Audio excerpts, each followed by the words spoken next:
ఉన్నత చదువులకు మీ పిల్లల్ని విదేశాలకు పంపించాలనుకుంటున్నారా? వాళ్ళు జీవితంలో మరింత ఉన్నత శిఖరాల్ని తాకాలని కలలు కొంటున్నారా? ప్రస్తుతం అమెరికాలో తెలుగు విద్యార్థుల పరిస్థితి మిమ్మల్ని ఆందోళనకు గురిచేస్తోందా? అసలు అక్కడ ఏం జరుగుతోంది? లోపం ఎక్కడుంది? ఈ సమస్యల్ని అధిగమించాలంటే ఏం చేయాలి?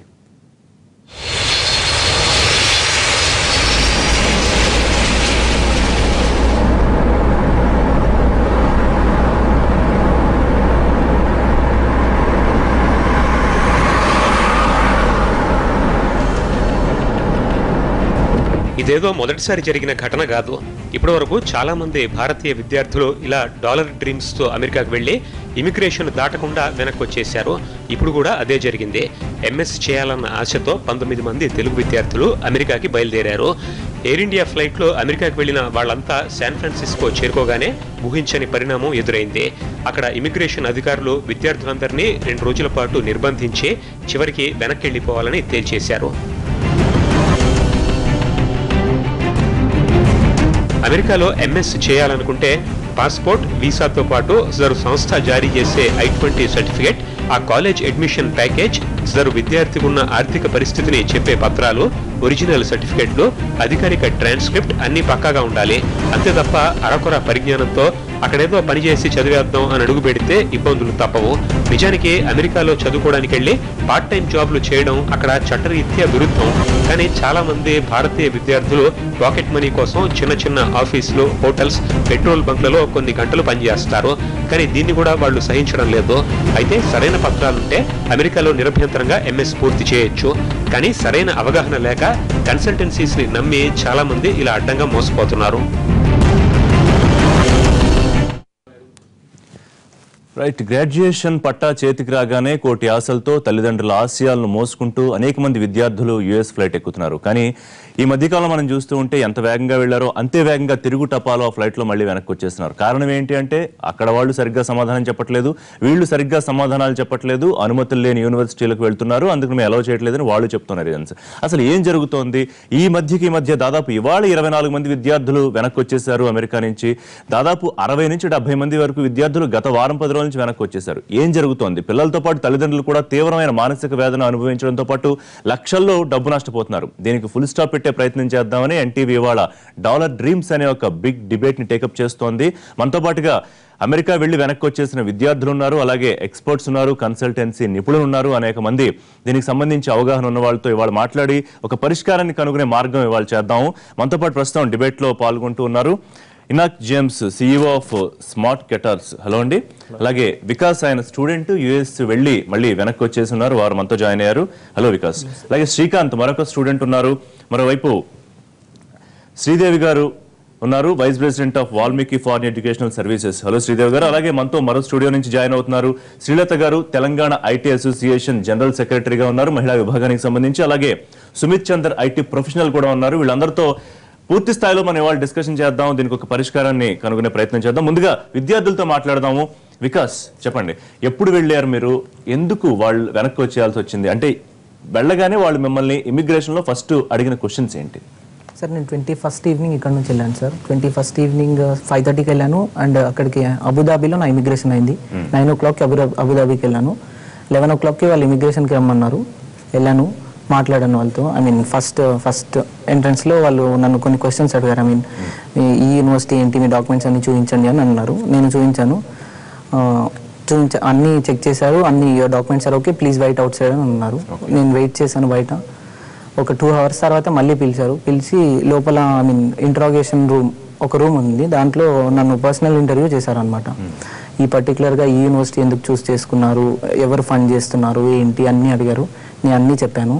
అయితే sorry, I can't forward you, నేను ఈ యూనివర్సిటీ పైన మిమ్మల్ని ఫార్వర్డ్ చేయలేను, ఎందుకంటే మాకు ఆ రైట్స్ ఎందుకు అని నేను అడిగాను సార్. ఏ యూనివర్సిటీ అంటే? North western polytechnic university. నేను ఈ యూనివర్సిటీ పైన మిమ్మల్ని ఫార్వర్డ్ చేయలేను, if you would have come with other university I would have send you అని డైరెక్ట్గా చెప్పేశారు. అదేంటి సార్, అది ఒకవేళ మీరు అది అక్కడే హైదరాబాద్లో ఉన్నప్పుడు నాకు వీసా రిజెక్ట్ చేసి ఉంటే నేను ఇక్కడ వరకు కూడా వచ్చేవాడిని కాదు కదా, నా టైం వేస్ట్, నా మనీ వేస్ట్ అని నేను అన్నాను sir. You don't argue with me, I will just screw your passport అని వాళ్ళు చాలా దారుణంగా ఆన్సర్ చేశారు సార్. సో కొంచెం హార్ష్ గానే బిహేవ్ చేశారు వాళ్ళు. ఎందుకంటే ఇది బ్లాక్ లిస్ట్ లో పెట్టిన యూనివర్సిటీ అని ఏమైనా చెప్పారు వాళ్ళు? లేదు సార్, అదేం మెన్షన్ చేయలేదు సార్. బ్లాక్ లిస్ట్ అని మెన్షన్ చేయలేదు. అఫీషియల్ గా యూనివర్సిటీ నుంచి కూడా వాళ్ళు చెప్పారు కదా సార్, బ్లాక్ లిస్ట్ లో లేదు అని చెప్పి చెప్పారు. సో బ్లాక్ లిస్టెడ్ యూనివర్సిటీ కాదు, కానీ మాకు రైట్స్ లేవు, నేను ఫార్వర్డ్ చేయలేము అని చెప్పారు సార్.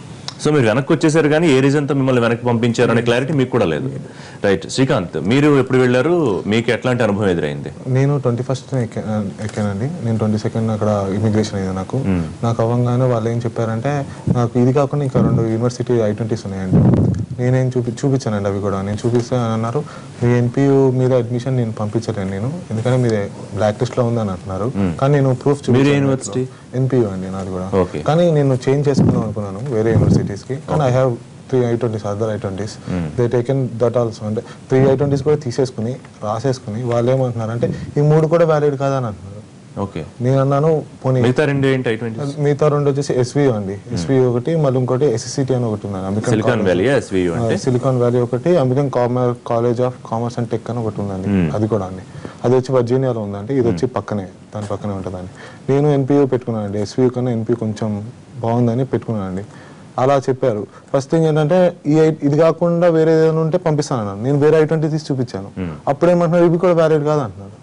అదేంటి సార్, నేను ట్రాన్స్ఫర్ చేసుకుంటా కదా సార్, మీరు నన్ను పంపించండి అంటే, you have no rights to talk అని అంటున్నారు. ఓకే. సో మీరు ఏం క్వశ్చన్ అడిగినా వాళ్ళు సమాధానం అయితే చెప్పట్లేదు. ఎంతమంది ఉన్నారు మొత్తం మీతో పాటు? 70 మెంబర్స్ ఉంటామండి. 70 ఉంటామండి. ఎవరు అందరికీ ఇంతేనే? ఎవరన్నా లోపలికి అందరూ వచ్చేసారు. అందరూ వచ్చాకని డిఫరెంట్ టర్మ్స్ లో వచ్చాము మేము. ఎట్లా అంటే, ఫ్లైట్స్ ఖాళీ ఉండవు కదండి, అది ఎట్లా ఉంటే వాళ్ళు మార్జిన్ ఖాళీ ఉన్నట్టు మార్జిన్ టైంలో పంపించారు. కొంతమంది మార్నింగ్ వచ్చారు, మధ్యాహ్నం వచ్చాము, మేము ఈవినింగ్ వచ్చాము. సో మొత్తం ఎన్ని అవర్స్ స్పెండ్ చేశారు అక్కడ వెళ్ళిన తర్వాత రిటర్న్ రావడానికి? మధ్య మొత్తం అరౌండ్ 22 to 23 అవర్స్ అక్కడ ఎయిర్పోర్ట్ లో ఉన్నాం మొత్తం. ఓకే. అక్కడ ట్రీట్మెంట్ ఎలా ఉంది మీకు? ట్రీట్మెంట్ అంటే పడుకుంటాకే లేదు, నిద్ర పట్టట్లేదు. ఫస్ట్ థింగ్, కొత్త ప్లేస్ ఏంటంటే ఫుడ్ కూడా అంత యావరేజ్ చూసుకున్నారు. కానీ ఎయిర్లైన్స్ వాళ్ళు మంచిగా చూసుకున్నారు చెప్పాలంటే. అంటే అసలు ఏం జరిగిందో ఇటు ఇంట్లో వాళ్ళకి, తల్లిదండ్రులకు చెప్పే అవకాశం కానీ, మళ్ళీ ఏం చేశారంటే, ఏ కన్సల్టెన్సీ ద్వారా వచ్చారో వాళ్ళతో మాట్లాడే అవకాశం కానీ ఇదేమి లేదా? లేదండి, అసలు దాని గురించి సమస్య లేదండి. వాళ్ళు ఏం చేస్తారు, ఫోన్స్ లాగేసుకున్నారండి ఫస్ట్ థింగ్. తర్వాత ల్యాప్టాప్స్ గుంజేసుకున్నారండి మా దగ్గర నుంచి. కమ్యూనికేషన్ చేయడానికి మా దగ్గర డివైజెస్ లేదండి ఫస్ట్ థింగ్. మళ్ళీ మా దగ్గర ఉండే డాలర్స్ అండి, అవి చేంజ్ చేస్తా కూడా లేకుండా అయిపోయింది. తర్వాత ఏంటంటే, మమ్మీకి ఫాదర్ ఇంట్లో వాళ్ళు కంగారు పడుతున్నారు, అయినా చెప్పడానికి కూడా అసలు సోర్స్ లేదు. కమ్యూనికేషన్ వాళ్ళకి ఉండాలి కదా, వెళ్ళిన తర్వాత వెళ్ళారా, రీచ్ అయ్యారా లేదా? అదేనండి. మళ్ళీ ఏమంటే క్వశ్చన్స్ అడిగారండి, ఇంటరాగేషన్ రూమ్ లో తీసుకెళ్లారు నన్ను కూడా. ఎట్లా ఉన్నా ఇంటరాగేషన్ కొంచెం హార్ష్ గానే చేశారండి. ఒక 3-4 మెంబర్స్ చుట్టూ, 2 వెనకాల నుంచి ఒక ఫ్రంట్ నుంచి ఉన్నారండి. కఫ్సే లేదు కానీ కూర్చోబెట్టారు ఒక చోట, సేమ్ ఇన్నోవేషన్ లో. నేను క్వశ్చన్స్ అడుగుతాను, మీరు ఆన్సర్ చెప్పాలి అని ప్రామిస్ తీసుకున్నారండి. ఎస్ ఆర్ నో, ఇంకేం ఆన్సర్ చేయొద్దు అంటున్నారు. Yes are no. అండ్ మీరు ఏం క్వశ్చన్ చేయడానికి కూడా లేదు. No rights to, you have no rights to ask me అని డైరెక్ట్ అంటున్నారండి మొహం మీద ఏమైనా అడిగితే. అయితే మేము వాళ్ళు క్వశ్చన్స్ అడిగారండి, చెప్పాం సమాధానం ఎస్ నో అని చెప్తాం. ఎస్ నో అని చెప్పినాక షీట్ వచ్చిందండి, అదే మీరు చెప్పారు క్వశ్చన్స్ ఆన్సర్స్ ఉన్నాయండి. ఆ షీట్ చదువుతుంటే కూడా చదవనట్లేదండి, చెయ్యి అడ్డు పెట్టేసి సైన్ పెట్టాను. అంతే. నేను సైన్ పెట్టానండి, చదవకుండా అయితే అగ్రిమెంట్ మీద సైన్ పెట్టానండి. సో నేను టెర్రరిస్ట్ అని రాసిన సైన్ పెట్టాను. నేను టెర్రరిస్ట్ నేను చదువుతానంటే, నీ పాస్పోర్ట్ సీజ్ చేస్తే టెర్రరిస్ట్ అని అక్యూజ్ చేస్తాను నేను అని చెప్పారండి. డైరెక్ట్ నేను సైన్ పెట్టేసి నా పాస్పోర్ట్ ఇచ్చాను, నేను ఇండియాకి వెళ్ళిపోతానని చెప్పేసి వచ్చానండి. రైట్. సో మీరు చెప్తున్నాను బట్టి వాళ్ళు ఎందుకు పంపించట్లేదని పక్కన పెడితే ట్రీట్మెంట్ కూడా చాలా హార్ష్ గా ఉంది. చాలా హార్ష్ గా ఉంది. రైట్. ఎట్లా ఈ ఎక్స్పీరియన్స్ ఎలా చూడాలి మనం? అంటే అసలు ఎందుకు వెనక్కి వచ్చేసారో తెలియని పరిస్థితుల్లో స్టూడెంట్స్ ఉన్నారు, వీళ్ళే కదా దాదాపు ఈ మధ్యకాలంలో వెనక్కి వచ్చేసిన వాళ్ళందరూ. అండ్ అక్కడ ఆఫీసర్స్ బిహేవియర్ కూడా చూస్తే, అంటే ఎందుకు ఈ రకంగా బిహేవ్ చేస్తున్నారు అనిపిస్తుంది. There could be lot of reason. అంటే మనం అజ్యూమ్ చేయలేము కూడా, ఎందుకంటే వాళ్ళకి ఎట్లాంటి ఇన్స్ట్రక్షన్స్ వస్తాయో వాళ్ళు దాని మీద బిహేవ్ చేస్తారు.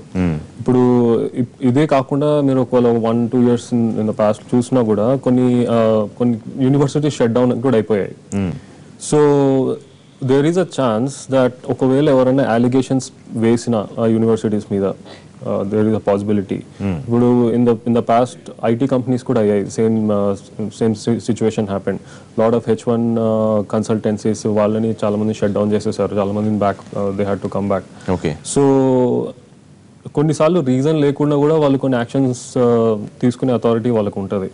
సో ఇప్పుడు వాళ్ళకి even if they know that everything, I mean even if the students have everything right in the sense వాళ్ళ డాక్యుమెంట్స్ ప్రాపర్గా ఉన్నాయి వాళ్ళు they are able to answer everything, they have other I-20s, because I-20 వస్తేనే ఇక్కడ embassy visa ఇస్తుంది.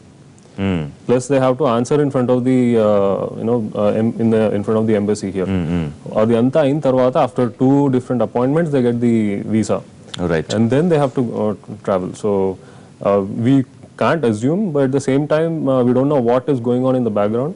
Even if you see the recent findings, those deans of these universities have also submitted papers that they are not blacklisted universities. Right. Sridevi గారు, vice president of Valmiki foreign educational services. Sridevi గారు, ఈ మధ్యకాలంలో అంటే ఏ ఒక్కళ్ళిద్దరికో కొన్ని documents సరిగా లేవనో ఆ రీజన్స్తో వెనక్కి పంపించడం అనే దాన్ని పెద్దగా క్వశ్చన్ చేయకపోవచ్చు, కానీ ఇంతమందిని బల్క్గా ఒకేసారి వెనక్కి పంపించడాన్ని ఎట్లా అర్థం చేసుకోవాలి? ఒక కన్సల్టెన్సీకి సంబంధించి ఇటువంటి అనుభవాలు ఇంతకు ముందే ఏమైనా జరిగాయా? 2011లో ట్రైవల్ యూనివర్సిటీ వాళ్ళు ఇట్లా జరిగింది సార్. 450 students came back. వాళ్ళ థీమ్ ఏంటంటే they are not clear about their objectives. Okay. And who have the less IELTS 5.5 ఉండి 70 TOEFL కానీ, నో GRE, నో IELTS, ఎక్కువ బ్యాక్లాగ్స్. అంటే ఐ మీన్ టు సే ఉన్నత విద్యలు అంటే this is a type of investment అండి. When you're investing amount you have to be very clear cut about the university objectives. అప్పుడు objective ఎక్కడైతే miss అయిపోయిందో immigration people has to be control that. So ఇప్పుడు students వెళ్ళి ఏ consultancy కానీ తక్కువ ఫీజులు కావాలని కానీ, లేకపోతే తక్కువ యూనివర్సిటీస్కి వెళ్తామని కానీ అడగటమే first question is very not up to them. అది అడగకూడదు. మేము తక్కువ యూనివర్సిటీ ఎక్కడంటే తక్కువ అనుకుంటే because you are going to the abroad country to enhance your technology knowledge, to become expert in your domain. So ఇప్పుడు పర్టికులర్గా irrespective of any specialization people would like to for IT and CSకి apply చేద్దాం అనుకుంటున్నారు, which is not good at all. ఈ people కానీ CS is okay, but ఈ రెండు universities more focusing on CS programmes, not other programmes.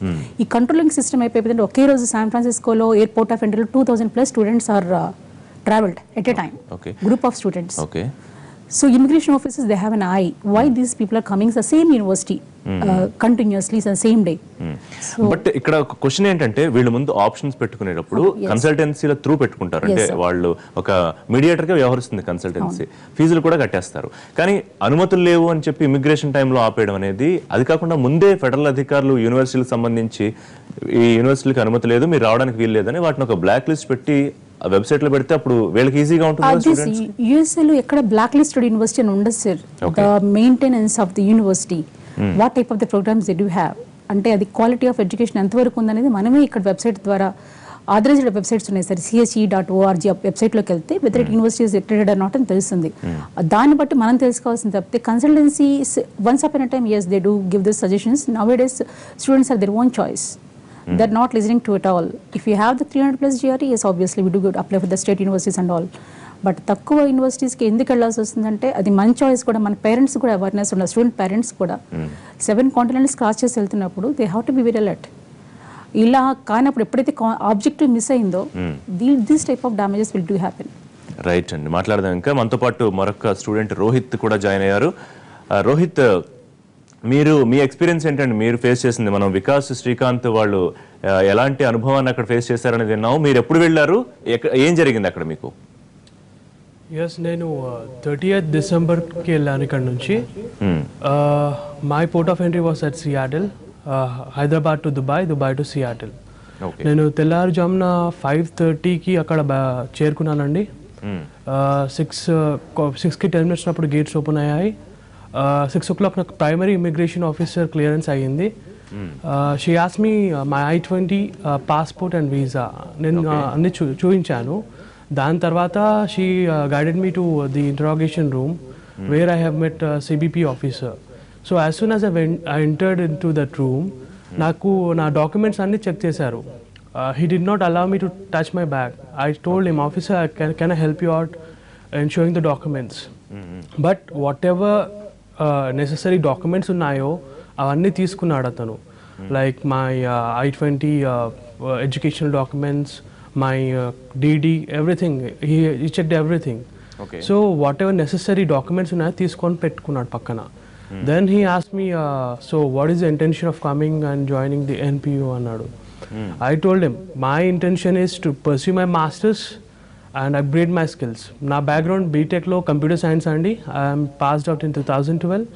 After that I had experience about 2 years. So నేను చెప్పాను, From the past 2 years, I am having the same designation. So, to improve my position, I need to upgrade my skills. That's the reason why I'm pursuing my masters and why I opted this NPU, because the coursework is better suited to my profile. And it's clear ga cheppanu. But the officer says, no, I don't believe you. People who enroll in these two colleges like NPU and SVU, they are right Rohit 1 minute will continue. Naveen ఉన్నారు California నుంచి phone line లో. Naveen, hello.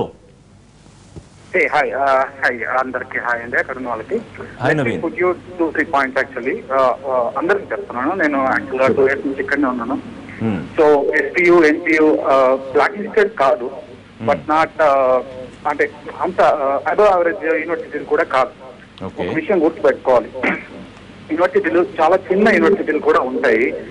So ఇక్కడ కొన్ని యూనివర్సిటీల్లో మన తెలుగు పిల్లలు అంటే మన తెలుగు స్టూడెంట్సే I-20 జనరేట్ చేసే లెవెల్లో ఉంటారు. అంటే ఒక అడ్మిన్ లెవెల్లో చాలా యూనివర్సిటీల్లో ఉంటారు మన వాళ్ళు. సో ఇది చిన్న చిన్న యూనివర్సిటీలో ఇవన్నీ జరుగుతుంటాయి. అక్కడ తెలియకుండా ఇప్పుడు మా ఫ్రెండ్ ఒకడు ఉన్నాడు, వాడికి I-20 కావాలంటే ఒక రోజులో ఇప్పించే స్టేజ్ లో మన వాళ్ళు ఉంటారు ఇక్కడ. సో అవన్నీ గుర్తుపెట్టుకోవాలి. ఒక యూనివర్సిటీకి ఒక సెమ్ కి 2000 స్టూడెంట్స్ I-20 తీసుకుంటే ఎలా ఉంటది? ఇమిగ్రేషన్ వాళ్ళు ఏం ఆలోచిస్తారు ఆ యూనివర్సిటీ గురించి? ఇవన్నీ గుర్తుపెట్టుకోవాలి. దట్టు ఏమైంది, ఒక 2 months బ్యాక్ శాన్ బెర్నాండో ఇన్సిడెంట్ జరిగింది. That like terrorist attack. So almost 13 members చనిపోయారు. వాళ్ళ ఇన్వెస్టిగేషన్ లో ఏంటంటే అందులో చనిపోయిన ముస్లిం women, they thought that she came from ఇండియాకి వెళ్ళి వచ్చిందని వాళ్ళు ఇన్వెస్టిగేషన్ లో అలా ఉందన్నమాట. సో నేను అది కూడా ఫాలో అవుతుండే. సో వాళ్ళు ఇమ్మిగ్రేషన్ వాళ్ళు ఎప్పుడు స్ట్రిక్ట్ గానే ఉంటారు. 9/11 కూడా లైక్ ఇమ్మిగ్రెంట్స్ చేసిందే అని వాళ్ళు అప్పటి నుంచైనా ఇన్వెస్టిగేషన్ జరుగుతానే ఉన్నాయి. ఎప్పుడైనా మొన్న ఒక అమ్మాయి ఫస్ట్ లైక్ రిటర్న్ పంపడంలో ఒక అమ్మాయి ఇమ్మిగ్రేషన్ వాళ్ళు క్వశ్చన్ చేస్తే మీతో ఎంత అమౌంట్ ఉంది అమ్మాయి అంటే షీ సెడ్ $1. లైక్ వాళ్ళు క్రేజీగా ఉంటారు. నువ్వు $1 నీ చేతిలో పెట్టుకొని యూఎస్కి వచ్చావంటే అసలు ఎలా ఆలోచిస్తారు? ఇమిగ్రేషన్ వాళ్ళు కూడా ఒక్కరి మీద డౌట్ ఉంటే అది 100 మంది పైకి పోతుంది. సో ఇన్ని కామన్ సెన్స్ లేకుండా నాకు $1 ఉంది, మా ఫ్రెండ్ వచ్చి తీసుకెళ్తా అనేది, ఇవన్నీ లైక్ వాళ్ళు బిలీవ్ చేయడానికి అంతగా ఉండవు. సో ఇవన్నీ ఆలోచించుకోవాలి స్టూడెంట్స్ అక్కడ ఉన్నప్పుడే. నవీన్, ఇక్కడ ఒక పాయింట్, వీళ్ళని స్టూడెంట్స్ ని వాళ్ళకి తెలుసు వీళ్ళు స్టూడెంట్స్ అని, కానీ వీళ్ళు ఒక అక్యూజ్డ్ లాగా ట్రీట్ చేయడం. ఇప్పుడు మనకు కొంతమంది స్టూడెంట్స్ చెప్పారు అక్కడ ఏం జరిగింది, ఇమిగ్రేషన్ అధికారులు ఎలా వీళ్ళతో బిహేవ్ చేశారు, ఇంట్రాగేషన్ రూమ్ లో ఎలా ఉన్నారని. అది ఎందుకు అట్లా చేస్తున్నారు అనుకోవచ్చు. నేను ఒక్క నిమిషం చెప్తాను. ఇక్కడ నేను రెడ్ లైట్ సిగ్నల్ జంప్ చేసిన ఫస్ట్ వాళ్ళ హ్యాండ్ కప్ చేస్తారు. అది లైక్ వాళ్ళు మన జేబులో ఇక్కడ గన్ కల్చర్ ఎక్కువ, ఆబ్వియస్ గా అది గుర్తు పెట్టుకోవాలి స్టూడెంట్స్. నువ్వు జేబులో చేతి పెట్టుకుంటే ఫస్ట్ నీకు హ్యాండ్ కప్ చేస్తారు. మీ చిన్న రెడ్ లైట్ కూడా కాదండి. ఇప్పుడు మనం ఇండియాలో లైక్ రోడ్ చాలా దూరం సిగ్నల్ ఉంటే మనం ఇట్లా క్రాస్ చేసి వెళ్ళిపోతాం. అది క్రాస్ చేసినా నీకు ఇక్కడ $300 $400 ఫైన్ ఇస్తారు. దట్టు వాళ్ళు మాట్లాడినప్పుడు ఫస్ట్ నీకు హ్యాండ్స్ నెక్కి పెట్టుకోమంటారు, లేకపోతే కఫ్ చేస్తారు. నువ్వు మరీ భయపడిపోయి జేబులో చేతులు పెట్టుకుంటే హ్యాండ్ కప్ చేస్తారు. అది చాలా చిన్న విషయం. ఇక్కడ ఫస్ట్ స్టూడెంట్స్ గుర్తు పెట్టుకోవాలి. ఇంకోటి, టర్మినల్ టు టర్మినల్, ఇప్పుడు ఒక ఇమిగ్రేషన్ నుంచి ఇంకో ఆఫీస్ తీసుకెళ్ళడానికి కూడా they don't give you chance. Like నువ్వు చేతులు లైక్ అదే ఆ టర్మినల్ టు టర్మినల్ కూడా హ్యాండ్ కప్ చేస్తారు. అంటే ఇక్కడ చిన్న విషయం, అది స్టూడెంట్స్ గుర్తు పెట్టుకోవాలి. ఇక్కడ హ్యూమన్ రైట్స్ చాలా చాలా ఎక్కువగా ఉంటాయి. హ్యూమన్ రైట్స్ వాల్యూ ఇస్తారు. If they do anything wrong you can challenge in courts. Like Tri Valley university అప్పుడు ఆ స్టూడెంట్స్ చేసిన దాంట్లో ఇక్కడ ఇమిగ్రేషన్ వాళ్ళ ప్రాబ్లం ఉన్నప్పుడు, ఇమిగ్రేషన్ వాళ్ళ తప్పు వల్ల అప్పుడు ట్రైవాల్ కొందరు యూనివర్సిటీ వాళ్ళకి స్టూడెంట్స్ కి డైరెక్ట్ గా గ్రీన్ కార్డ్ ఇచ్చారు. చాలా మందికి తెలియదు. కొంతమంది యూనివర్సిటీ ఇక్కడ ఛాలెంజ్ చేసిన స్టూడెంట్స్ కి they gave green cards directly. చాలా మందికి తెలియదు ఈ విషయాలు. సో చెప్తున్నా, ఇక్కడ చిన్న విషయాలు కూడా జరుగుతాయి అలాగా. అది గుర్తు పెట్టుకోవాలి స్టూడెంట్స్ అక్కడ నుంచి వచ్చేటప్పుడే. అంటే ఈ కన్సల్టెంట్ వాళ్ళు ఏం చేస్తారంటే జస్ట్ వీసాకు పోయే 5 questions, ఆ 6 questions తప్ప దే డోంట్ ట్రైన్ యూ. ఇది main problem. Hyderabad right Naveen, thanks for the details. మళ్ళీ అవకాశం ఉంటే మీతో డిబేట్ అయ్యేలో మళ్ళీ మాట్లాడే ప్రయత్నం చేస్తాం. అభిలాష్ మాట్లాడడానికి మనతో సిద్ధంగా ఉన్నారు. తను వెళ్ళి ఇవాళ మార్నింగ్ మళ్ళీ రిటర్న్ వచ్చేసారు ఫ్లైట్ లో. అభిలాష్ తో మాట్లాడదాం. అభిలాష్, చెప్పండి, ఏం జరిగింది అక్కడ? మిమ్మల్ని ఆఫీసర్స్ ఏం క్వశ్చన్స్ అడిగారు? ఎందుకు డిపోర్ట్ చేశారు? మీకు ఏమన్నా ఒక ఐడియా వచ్చిందా? Good morning sir. నేను యాక్చువల్గా Jan 7 కి స్టార్ట్ అయ్యాను సార్ ఇక్కడ నుంచి. Jan 8 morning 6 AM I was in JFK sir, New York. అక్కడ ఇమిగ్రేషన్ ఇంటర్వ్యూకి వెళ్ళాం సార్. అక్కడ వెళ్ళగానే just saw my I-20 and the officer took me to interrogation cell sir, where I was just అంటే I was told nothing and I was just waited for about 8 hours sir. 8 hours లో air India air hostess వచ్చారు sir నా దగ్గరికి. Hello, చెప్పండి అభిలాష్, వినపడుతుంది, చెప్పండి. Sir, నాకు అసలు ఇంటర్వ్యూ అవ్వలేదు, ఏం అవ్వలేదు. ఎయిర్ ఇండియా ఎయిర్ హోస్టెస్ వచ్చారు taking my luggage and I like it was so unfortunate to see the return ticket of mine sir in their hands. After the return ticket was booked, I was called for the interview sir. And in the middle sir, Abhilash మీకు Telugu okay అయితే తెలుగులో చెప్పండి దయచేసి. NPU కాదు, FCU కాదు, university it's ranked on 1600 world top rank university. Right, Abhilash phone line cut అయింది. So ఒకసారి మనం శ్రీలత గారితో మాట్లాడదాం. తెలంగాణ ఐటీ అసోసియేషన్ సంబంధించి జనరల్ సెక్రటరీగా ఉన్నారు, మహిళా విభాగానికి సంబంధించి. శ్రీలత గారు, ఇప్పుడు విద్యార్థుల ఎక్స్పీరియన్సెస్ అక్కడికి వెళ్ళి వెనక్కి ఎందుకు వచ్చేసారు అనేది మనం విన్నాం 2-3 విద్యార్థుల మాటల్లో. అలాగే నవీన్ అనే కాలర్ కూడా అక్కడ ఎంత స్ట్రిక్ట్ గా ఉంటాయో అన్నీ చెప్పారు. దట్ ఈస్ ఓకే, వాళ్ళ రూల్స్ కి మనం ఏం క్వశ్చన్ చేయం. కానీ అసలు ఎందుకు వెనక్కి తిరిగి పంపించేస్తున్నారు అనే అవగాహన కూడా లేకుండా వెనక్కి రావడము ఇటు విద్యార్థులకి తల్లిదండ్రులకు కూడా బాధ కలిగించే విషయం. సో ఇదంతా విన్న తర్వాత మీకేమనిపిస్తుంది? సో ఫస్ట్ థింగ్ యాజ్ అంటే నవీన్ గారు చెప్పినట్టు కన్సల్టెన్సీ వాళ్ళు మంచిగా ట్రైన్ చేయట్లేదండి. జస్ట్ 2-3 క్వశ్చన్స్ వీసాకి వెళ్ళేటప్పుడు ఎట్లా ఆన్సర్ చేయాలి అని చెప్తారు. కానీ వీసా తర్వాత immigration is the second important thing. Like అక్కడ వెళ్ళినప్పుడు వాళ్ళు యుఎస్ ఆఫీసర్ వాళ్ళని క్వశ్చన్స్ అడిగినప్పుడు చాలా స్పెసిఫిక్గా ఉండాలి. బేసిక్గా ఈ కేసెస్లో ఏమైందంటే వాళ్ళకు already they have a doubt, అంటే ఇంతమంది బంచ్ ఆఫ్ పీపుల్ వచ్చేస్తున్నారు సేమ్ యూనివర్సిటీస్, కానీ వాళ్ళకు ఆల్రెడీ ఒక డౌట్ వచ్చేసింది. దాన్ని బట్టి వాళ్ళు క్వశ్చన్స్ వేసినప్పుడు మన స్టూడెంట్స్ కూడా టు ద పాయింట్ ఆన్సర్ చేయలేకపోవడము. అంటే బేసిక్గా వాళ్ళకి తెలీదు పాపం, అంటే అక్కడి వరకు వెళ్తే ఇవన్నీ ఇష్యూస్ వస్తాయని వాళ్ళకి తెలియదు. కాబట్టి దే ఆర్ నాట్ ప్రిపేర్డ్. బాగా ప్రిపేర్ అయిపోయి వాళ్ళు అడిగిన దానికి మంచిగా, అంటే funding is the main important thing. వాళ్ళు అది స్పెసిఫిక్గా చూస్తారు, ఫండింగ్ ఎక్కడి నుంచి వస్తుంది వీళ్ళకు, అంటే ఇప్పుడు ఏముంది వీళ్ళకి, ఎట్లా సర్వైవ్ అవుతారు అని చెప్పేసి. వాళ్ళకి ఎట్లుంటుంది అంటే వీళ్ళు ఇంత దూరం వస్తున్నారంటే they will be financially very strong. కానీ శ్రీలత గారు, సారీ టు ఇంటరప్ట్ యూ, ఇక్కడ ఇంకొక పాయింట్ ఏంటంటే ఇప్పుడు బంచ్ ఆఫ్ పీపుల్ వెళ్తున్నారు, బంచ్ ఆఫ్ పీపుల్ అలాగే వెనక్కి వచ్చేస్తున్నారు. అందరూ సమాధానాలు సరిగ్గా చెప్పలేకో లేకపోతే ఫైనాన్షియల్ స్టేటస్ సరిగ్గా చూపించలేకో అయ్యి ఉండకపోవచ్చు కదా. ఏ ఒక్కరిద్దరో వీటినన్నింటినీ క్రాస్ చేసి కూడా ముందుకు వెళ్ళొచ్చు, కానీ అట్లాంటి సిచ్యువేషన్ కనిపించట్లేదు కదా మనకి. Right, that's true. అంటే ఏమైపోయిందంటే వాళ్ళకు ఒక డౌట్ పడిపోయినప్పుడు వీళ్ళు 1-2 స్టూడెంట్స్ మంచిగా ఆన్సర్ చేసిన వాళ్ళు, అంటే యుఎస్ సిటిజన్స్ వాళ్ళ మెంటాలిటీ ఎట్లుంటుందంటే ఒకసారి ఒకటి డిసైడ్ అయిపోయినరు అంటే వాళ్ళకి ఇంకా దాని మీదనే బ్లైండ్గా వెళ్ళిపోతారు. ఇప్పుడు ఇక్కడ యుఎస్ వీళ్ళు స్టాంపింగ్కి వెళ్ళినప్పుడు కూడా వాళ్ళు క్వశ్చన్స్ ఎట్లా అంటే వాళ్ళు క్వశ్చన్ వేస్తే మనం ఇమ్మీడియట్గా ఆన్సర్ ఇచ్చేసేయాలి, అది కూడా టు ద పాయింట్. మనం డ్రాగ్ చేయకూడదు. మన స్టూడెంట్స్కి ఏంటి అంటే వీళ్ళకు అంటే నాలెడ్జ్ లేక, ఎక్స్పీరియన్స్ లేక, కమ్యూనికేషన్ మెయిన్ ప్రాబ్లం అయిపోతుంది. సమ్టైమ్స్ ఏమవుతుందంటే వాళ్ళు ఒక క్వశ్చన్ అడుగుతారు, వీళ్ళు చెప్పడం ఇంకొకటి చెప్తారు. అంటే వీళ్ళకి ఏంటంటే వాళ్ళు అడిగే క్వశ్చన్ వీళ్ళకి అర్థం కాక కమ్యూనికేషన్ వల్ల వీళ్ళు ఇంకోటి చెప్పేసరికి వాళ్ళకి ఇంకా డౌట్స్ ఎక్కువ అయిపోతాయి. డౌట్స్ ఎక్కువ అయిపోయి ఇంకా మేజర్ ప్రాబ్లం వచ్చేస్తుంది. రైట్, కంటిన్యూ చేద్దాం శ్రీలత గారు. విజయలక్ష్మి గారు ఎల్బీ నగర్ నుంచి మాట్లాడడానికి సిద్ధంగా ఉన్నారు. వాళ్ళ కుమార్తె తిరిగి ఆమె కూడా వెనక్కి వచ్చేసారు. ఈ రోజు మార్నింగ్ ఏం జరిగింది తెలుసుకుందాం. విజయలక్ష్మి గారు నమస్కారం అండి. నమస్తే అండి.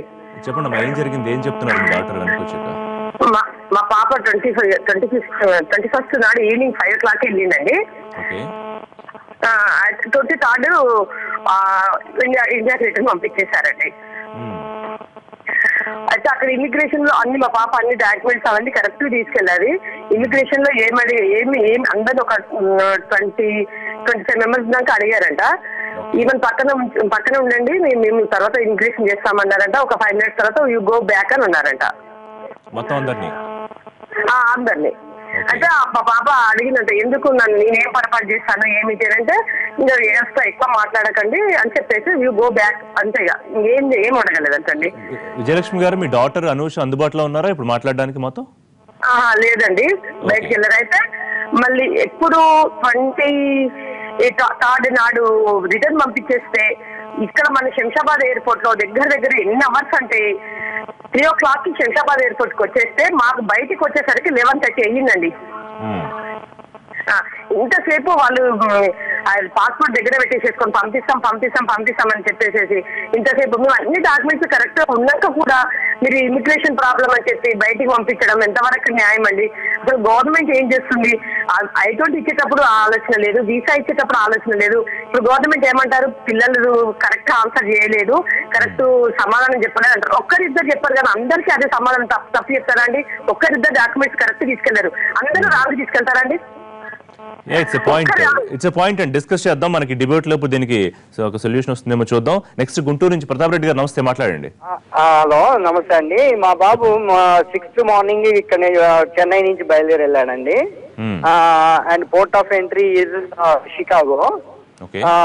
అక్కడికి వెళ్ళిన తర్వాత కనీసం వాడిని ఒక క్వశ్చనే ఒకటి అడిగారంట, ఏ యూనివర్సిటీ జాయిన్ అవబోతున్నావు అని. అది సదరన్ ఇల్లినాయిస్ అని చెప్పారంటే ఇక ఎంట్రీ చేశారంట, వెళ్ళమన్నారంట. నా డౌట్ ఏమంటే, ఇప్పుడు ఎవరైతే రిటర్న్ అయ్యి వస్తున్నారో వాళ్ళకి జిఆర్ఈ స్కోరు అవి చాలా తక్కువ ఉండి ఉంటాయండి. మా వాడికి 317 వచ్చింది, మరి మా వాడి ఫ్రెండ్ కూడా 300 and odd వచ్చింది. వాడిని కూడా ఏం అడగలేదంట. అంటే ఇంతకు ముందు వీడు 6th వెళ్లే ముందల నేను కూడా చాలా పానిక్ అయ్యా, అంటే వీళ్ళందరూ రిటర్న్ అవుతున్నారు ఏమవుతుందా ఏంటా అని. అండ్ మోర్ ఓవర్ ఈ వాళ్ళకి ఏదన్నా అంటే ఫేస్బుక్ నుంచి కానీ మెయిల్స్ నుంచి కానీ వాళ్ళు ముందలే తీసి పెట్టుకుంటున్నారు అనిపిస్తుందండి. అందుకోసమే మా వాడిని అయితే ఒక్క క్వశ్చన్ అడిగారు, మా ఫ్రెండ్ వాళ్ళ ఫ్రెండ్ అయితే 2-3 క్వశ్చన్లు అడిగారంట.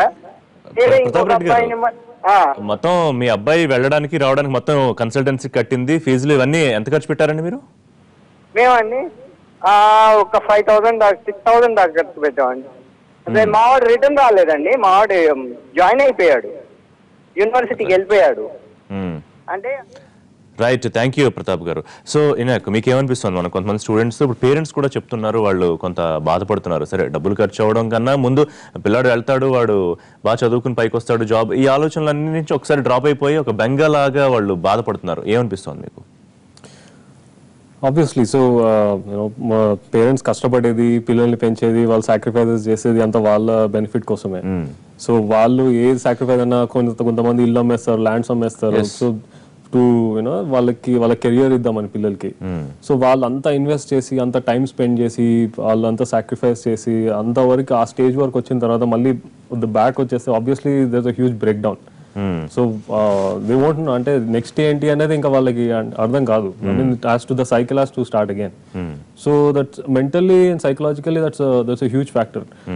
సెకండ్ థింగ్ ఏంటంటే, ఇప్పుడు ఆల్రెడీ వెళ్ళి వచ్చిన వాళ్ళు నెక్స్ట్ టైం వెళ్ళే ఆపర్చునిటీస్ మళ్ళీ వాళ్ళకు ఉంటాయా? That's also very important. ఎందుకంటే ఇప్పుడు వచ్చిన తర్వాత వాళ్ళు వచ్చిన స్టూడెంట్స్ని వాళ్ళు ఒకవేళ బ్లాక్ లిస్ట్ చేశారు, లేదంటే ఇట్లా అప్లై చేసినందుకు ఇంకా వీళ్ళని we won't allow them to US, ఒకవేళ అలాంటిది చేశారంటే it's gonna effect their career a lot. Correct. So something that like that should not happen. Right, మనతో సుమిత్ కూడా ఉన్నారు, ఐటీ ప్రొఫెషనల్. సుమిత్, ఎట్లా అర్థం చేసుకోవాలని అంటే, కొంతమంది సమాధానాలు సరిగ్గా చెప్పలేకపోతే, లేకపోతే డాక్యుమెంట్స్ సరిగ్గా లేకపోతే వెనక్కి పంపించేయడం కరెక్టే, కానీ బంచ్ ఆఫ్ పీపుల్ని వచ్చిన వాళ్ళని వచ్చినట్టు వెనక్కి పంపించేయడం అంటే సమస్య కరెక్ట్గా ఎక్కడుంది? వీళ్ళు సరిగ్గా కమ్యూనికేట్ చేయలేకపోతున్నారా? వాళ్ళు అడిగిన ప్రశ్నకి శ్రీలత గారు చెప్పినట్టు మీకేమనిపిస్తుంది? సో నా ప్రకారం ఇది దీనికి 3 tangents లాగా అనుకోవచ్చు అండి. ఒకటి university credibility, if it is original, if it is a good university or not. Second thing is country status. Like recently attacks అయ్యాయి కదా, ఒక కపుల్ వెళ్ళి they were like brutally killing people. So అలాంటి incidents అయినప్పుడు obviously India కూడా బార్డర్స్ని they try to safeguard, వీసాని అదంతా స్ట్రిక్ట్ చేసి, and then who is coming in, who is going out అన్నది అది కూడా టైమింగ్ కొంచెం మ్యాటర్ అవుద్ది. అండ్ థర్డ్ టాంజెంట్ వచ్చేసి ప్రజెంటేషన్. సో మన స్టూడెంట్స్ అక్కడికి వెళ్ళినప్పుడు how they communicate and what the intention is. So communication and intention కూడా చాలా ఈక్వల్లీ ఇంపార్టెంట్. ఇది స్టూడెంట్స్కే కాదండి, in fact I even know certain employees వాళ్ళు కూడా ఇక్కడ వీసా B1 B2 వచ్చినా కూడా పోర్ట్ ఆఫ్ ఎంట్రీ దగ్గర రిజెక్ట్ అయిపోయి they came back only because వాళ్ళ కమ్యూనికేషన్ అంటే ద ఇంటెన్షన్ ప్రాపర్గా చెప్పలేకపోయారు, కన్వే చేయలేకపోయారు. సో ఆ కమ్యూనికేషన్ అనేది చాలా ఇంపార్టెంట్, వాళ్ళు అడిగిన క్వశ్చన్స్కి ఎలా చెప్పాలి అది అనేది.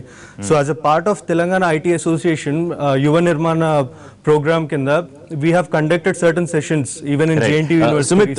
సుమిత్ 1 సెకండ్ అండి, ఆ ప్రోగ్రామ్ గురించి మాట్లాడదాం డెఫినెట్ గా. ఒక కాలర్ ఉన్నారు వర్జీనియా నుంచి, రాజేష్ హలో అండి. హాయ్ అండి రాజేష్ చెప్పండి, మొత్తం అంతా మీరు సిచ్యుయేషన్ అంతా అబ్జర్వ్ చేస్తున్నారు కదా? అవునండి చేస్తున్నాను. ఎస్ రాజేష్ చెప్పండి, ఏం జరుగుతోంది? యాక్చువల్లీ మన స్టూడెంట్స్ ఎందుకు వెళ్తున్నా అంటే actually correct consultancy main consultancies మంచి సెలెక్ట్ చేసుకోవాలి. యాక్చువల్లీ కన్సల్టెన్సీస్ అసలు మనమే స్టూడెంట్స్ ఓన్ గా సెలెక్ట్ చేసుకోవాలి కాలేజెస్. అక్కడ కాలేజెస్ దగ్గర ఫుల్ క్రౌడ్ అయిపోయింది. యాక్చువల్లీ ఎక్కడ చూస్తే మన వాళ్ళే ఉన్నారు అనమాట. సో అందుకని చాలా ఎఫెక్ట్ అవుతుంది అది. So first problem with consultancies అంటారా? యాక్చువల్లీ వాళ్ళు ఎందుకంటే they completed the BTech and then they have to select their own college in masters, right? So hello right, Rajesh call disconnect అయింది. తర్వాత రోహిత్ ఉన్నారు స్టూడియోలో. రోహిత్, మనం ఇందాక మాట్లాడుతూ ఉన్నాము, మీరు కిందాక జరిగిన ఎక్స్పీరియన్స్ గురించి చెప్తూ ఉన్నారు. ఎందుకు డిపోర్ట్ చేశారు అనేది అయితే క్లారిటీ రాకుండానే వెనక్కి వచ్చేసారా మీరు? నాకు క్లారిటీ అనేది వచ్చేసిందండి.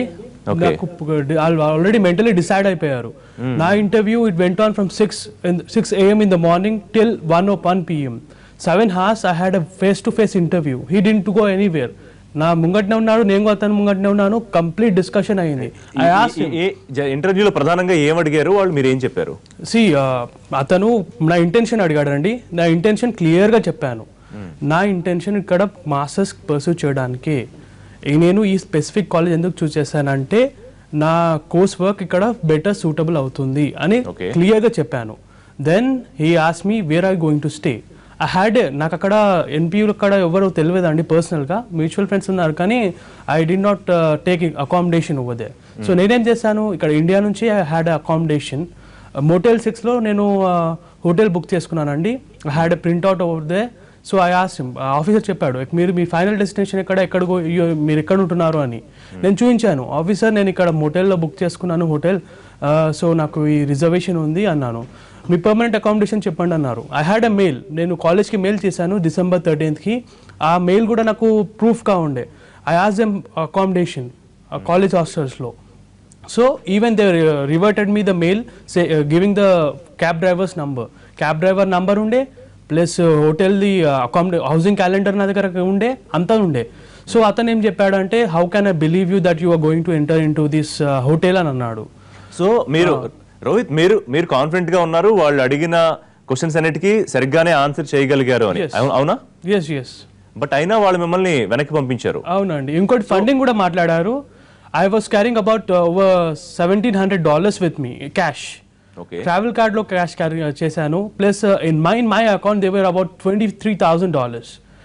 As per my I-20, the total fees for 1 year is $30,000. I was having more than $31,000 with me. అయితే నా transactions, bank transactions, original DD ఇంకా అన్ని క్యారీ చేశాను. He was claiming that your original DD is fake. How can an SBI DD with the college name will be fake? నేను అతనికి చెప్పాను, how can it be fake, approve me officer అన్నాను. But he was silent. He says that whatever I'm carrying, I don't believe that you have this much money. I myself, I don't have $25,000 with me. నా దగ్గర car ఉంది, బంగ్లా ఉంది, everything ఉంది, కానీ నా దగ్గర 25,000 లేదు అతను అంటున్నాడు. So I told him, it means your problem, officer. You might not have, but I am having. Being a student, I have $30,000 right now with me, and I'm having the complete evidence with me. How can you say that you don't have money? But finally వాళ్ళ intention ఏమిటని మీకు అర్థమైంది? వాళ్ళ intention clear గా prepare అయిపోయారు వాళ్ళు. They are not allowing any Indians to enter in to US. నేను అక్కడ చూశాను 18 members were with us. Total 18 members were from NPU, SVU, and one member was from another university, I don't know. But 18 members ki andarki they sent back. But అక్కడ పక్కనే they were Chinese people. Okay, Chinese people, they were separate line, they were allowed. Few of them were from the same university. I'm not questioning that. Why are they allowing for Chinese? Why not Indians? This is the main thing I want to ask. Right, one second Rohit. Sridevi గారు, ఇప్పుడు రోహిత్ చెప్తున్న ప్రకారం చాలా క్లియర్గా చెప్తున్నాడు. అతను అన్ని చూపించాడు అండ్ ఆన్సర్ చేశాడు. బట్ అయినా వాళ్ళ ఇంటెన్షన్ ఏంటంటే ఏ ఇండియన్ స్టూడెంట్ని అలో చేయకూడదు అనే క్లియర్ ఇంటెన్షన్తో వాళ్ళు ఉన్నారు అని. ఎంతవరకు దీన్ని తీసుకోవాలి? అంటే వాళ్ళకి ఏమైనా ఇన్స్ట్రక్షన్స్ ఉన్నాయా? ఇండియన్స్ ఏమైనా రావద్దు, ఎందుకంటే ఎలక్షన్స్ వస్తూ ఉన్నాయి ముందు, దీని గురించి ఏమన్నా? ఒకసారి కంట్రోలింగ్ సిస్టమ్ స్టార్ట్ అయిన తర్వాత ఒక్కోసారి మంచి స్టూడెంట్స్ కూడా విక్టిమ్స్ కావాల్సి వస్తుంది sir. Okay, once they started the integration, though you have the good score, good university, కొన్ని యూనివర్సిటీస్ మంచి universities, Michigan State University students, Iowa State students కూడా బ్యాక్ అయిపోయారు rather than SV and NPU. The reason being is they are not trusting anymore and the communication skills has కరెక్టే. కానీ reason ఏమై ఉండొచ్చు అంటే ఏ భారతీయ విద్యార్థిని ఇమిగ్రేట్ చేయకూడదు, లోపలికి అనుమతించకూడదు అని ఏమన్నా క్లియర్ ఇన్స్ట్రక్షన్స్ ఏమైనా ఉండొచ్చా? అంటే ఈ ఒక రిచ్ ఎక్స్పీరియన్స్ ఉన్న పర్సన్ ఎట్లాంటి టైప్ యూనివర్సిటీస్కి అప్లై చేశారనుకోండి, they do suspect the profile is good, he has 3 years work experience or 4 years work experience in domain, he has to apply for the decent university. His question is why he is applying for this type of universities, might be the reason. And when you're choosing the university you have to be very cautious. మీ profile తగ్గట్టుగా ఉండాలి కానీ లో ప్రొఫైల్కి వచ్చి apply చేసుకోకూడదు. But మీరు అంటే students వైపు నుంచి సమస్య తప్ప పొలిటికల్ గా లేకపోతే వాళ్ళ ఇంటెన్షనల్ గా ఏ రీజన్స్ ఉండవని మీరు అనుకుంటున్నారు? లేదు, కొన్నిసార్లు మంచి స్టూడెంట్స్ కూడా విక్టిమ్స్ అవుతారు సార్. ఇట్లాంటి కంట్రోలింగ్ సిస్టమ్ వచ్చినప్పుడు, ఎనీ యాక్సిడెంట్ జరిగినప్పుడు మన తప్పు లేకపోయినా ఒకసారి మనం ఫేస్ చేయాల్సి వస్తుంది. అట్లాంటిది ఈ ట్రాన్సాక్షన్స్ లో might be they have become the victims. yes you wanted to say something, you know? yeah, so ఇప్పుడు కొన్ని యూనివర్సిటీస్లో అంటే వాళ్ళకి లెవరేజ్ చాలా ఉంటుంది. అంటే ఇప్పుడు ఇండియన్స్ చాలా మంది అక్కడికి వెళ్ళేది వాళ్ళు చదువుకోవడానికి వెళ్తే at the same time jobs చేస్తారు, రైట్? సో కొన్నిసార్లు కోర్స్ వర్క్ షార్ట్ ఉన్నప్పుడు వాళ్ళకి వీక్లో టైం ఉంటుంది. Normally the law is that you should not go out of the campus to work. So campus లోనే ఉన్న రెస్టారెంట్లో కానీ they will be working somewhere. They can. Now if they sometimes what happens is they'll tie up with other Indians or other Indian restaurants or outside the campus, start working there. Now if these people start getting allegations or start knowing that these students from these universities are actually going out and working and going against the law, then they'll start taking action. Okay. So one of my questions was, why are they only stopping Indians from going to that university? So there could be some very specific reasons where Indians have caused a mess in that university, causing the going against the law, and they want to curb or వాళ్ళు దాన్ని control చేయడానికి try చేస్తున్నారు. So in that process ఇక్కడ నుంచి ఒకవేళ మంచి intentions తో వెళ్ళే స్టూడెంట్స్ ని కూడా వాళ్ళు దే ఆర్ స్టాపింగ్ దెమ్.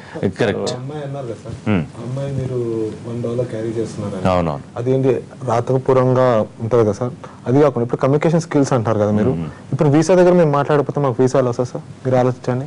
ఇప్పుడు కమ్యూనికేషన్ ఫీ 5.5 ఉంది మాకు, ఓకే ఫైన్. మాకు బ్యాండ్ 8 దాకా 5.5 అంటే యావరేజ్ కమ్యూనికేషన్. ఎట్లాంటి కొంతమంది స్పీకింగ్ బాగా మాట్లాడతారు, కొంతమంది రైటింగ్ కొంచెం తక్కువ రాస్తారు. అన్ని సమానంగా ఎవరికి రాదు, ఏదో హై పేపర్ వరకు వస్తుంది. నేనేమంటున్నానంటే అలా మాట్లాడారు ఇమిగ్రేషన్ దగ్గర మాట్లాడలేమే సార్. మేము వాళ్ళు క్వశ్చన్ అడిగితే మేము చెప్పలేము సమాధానం. అంటే మేబీ వాళ్ళు అడిగే విధానానికి కంగారు పడి చెప్పలేకపోయే పరిస్థితి. నేను కూడా అదే అనుకుంటున్నా. ఇప్పుడు వాయిస్ ఆడియో రికార్డింగ్ ఉందండి, నేను ఆడియో రికార్డింగ్ ఉంటే నేను నమ్ముతానండి. నేను ఒకటి చెప్పాను, ఆల్కహాల్ తాగావా అని అడిగాడు, ఎస్ సార్ నో అని చెప్పాను. 2 beer సీకెన్ అని రాసుకున్నాడు ఆయన. ఓకే, నేను చేయబెట్టినా సరే చదివాను దాని మీద, నేను ఊరికే చూశాను. 4th క్వశ్చన్ నాది అది. ఓకే, నేను సైన్ పెట్టాను అక్కడ. నేను సైన్ పెడితే నేను ఒప్పుకున్నాను అర్థం. అంటే ఇండైరెక్ట్ గా ఏంటి, వాళ్ళు సాక్ష్యాలు వాళ్ళు పుట్టించుకుని మమ్మల్ని పంపించడానికి ఏది లేకుండా చేసుకుంటున్నారు. So you are believing that ఒక క్లియర్ ఇంటెన్షన్ తోనే వాళ్ళు క్లియర్ గా పెట్టుకున్నారండి, ఇండియన్స్ ని పంపించకూడదు. మిగతా ఫారినర్స్ అందరూ వెళ్ళిపోయారండి, మా ముందే వెళ్ళిపోయారు. అదే యూనివర్సిటీ వాళ్ళు అదే యూనివర్సిటీ వెళ్ళిపోయారు. మా ఫ్రెండ్ రీసెంట్ గా వెళ్ళారు, పేరు చెప్పారు అదే యూనివర్సిటీకి. వాళ్ళని ఎంత క్యారీ చేసుకెళ్ళారు తెలుసా? 50 lakhs ఎక్స్ట్రా 50 lakhs క్యారీ చేస్తా కానీ తీసుకెళ్ళలేదు. ట్రావెల్ కార్డ్ లో $30,000, డెబిట్ కార్డ్ లో 20 lakhs విత్ లోన్ మళ్ళీ శాంక్షన్ 15 lakhs తీసుకెళ్తే వాడిని మాత్రం వాడు ఇమిగ్రేషన్ పాస్ అయ్యాడు, వాడికి స్టాంప్ పడింది. నాకు చెప్పాడు, దుబాయ్లో చెప్పాడు, మా స్టాంప్ పడింది. ఎలా పడింది అంటే ఇట్లా సో అయింది. నన్ను అడిగారు, 5 hours చేశారు ఇమిగ్రేషన్. నేను ఆయన మాట్లాడాడు, మరి ఆడి కమ్యూనికేషన్ స్కిల్ ఎంత 5 బ్యాండ్ 5. నేను నాది బ్యాండ్ 6.5 నాది మాట్లాడు స్పీకింగ్ లో నాది. నేను మాట్లాడలేని వాడు మాట్లాడితే ఎందుకు పంపించాను అంటే అక్కడ మనీ వచ్చింది. మళ్ళీ మా ఫ్రెండ్ రోహిత్ ఉన్నాడు, మనీ అంతా తీసుకెళ్ళాడు, మా ముందే మాట్లాడాడు. మేము ఉన్నాం అక్కడే ఇమిగ్రేషన్ ఆఫీసర్. ఆయన ఏమంటున్నాడు, బ్యాగ్ అంతా తీసి తులపడము, పట్టుకోవద్దని చెప్పడము. అంటే ఇప్పుడు సర్టిఫికెట్స్ ఉన్నాయి, తిరిగినాయి అనుకోండి, ఇప్పుడు తులిపేటప్పుడు మాకే కదా నష్టం. నేను తీసిస్తాను, no you have no right, stand there, just stand there అంటున్నారు. పట్టుకుంటే ఒక్కొక్క కేసు సార్. ఇప్పుడు కొంతమందికి సర్టిఫికెట్స్ చెక్ చేస్తున్నారు, కొంతమందికి ఫైనాన్షియల్ గా చెక్ చేస్తున్నారు. పర్టికులర్ గా ఇంటెన్షన్ కానీ ఏదో ఒక రీజన్ తో పంపించాలి. ఒకవేళ ఫైనాన్షియల్ గా ఉంటే వేరే వేరే ఒకటే క్వశ్చన్ 5 టైమ్స్ అడుగుతున్నారు సార్. ఒకటే క్వశ్చన్ 5 టైమ్స్ అడుగుతున్నారు. సో ఎక్కడొక్కడ కార్నర్ చేయాలి అనే ఇంటెన్షన్ ఉంది. కంటిన్యూ చేద్దాం వికాస్ అండ్ శ్రీకాంత్. చిన్న బ్రేక్ తీసుకుందాం. వీళ్ళు చెప్తుందాన్ని బట్టి భారతీయ విద్యార్థులను ఏదో ఒక ఇంటెన్షన్ తో వాళ్ళని వెనక్కి పంపించాలి అనే క్లియర్ ఇన్స్ట్రక్షన్స్ ఉన్నాయా, లేకపోతే యూనివర్సిటీలు నిజంగానే కొన్ని యూనివర్సిటీల లోపాల వల్ల వీళ్ళు వెళ్ళలేకపోతున్నారా, లేకపోతే విద్యార్థులకు కొన్ని కమ్యూనికేషన్స్ అవగాహన లోపం వల్ల ఈ సమస్య వస్తుందా? మరింత చర్చ కొనసాగిద్దాం చిన్న బ్రేక్ తర్వాత. Stay with us.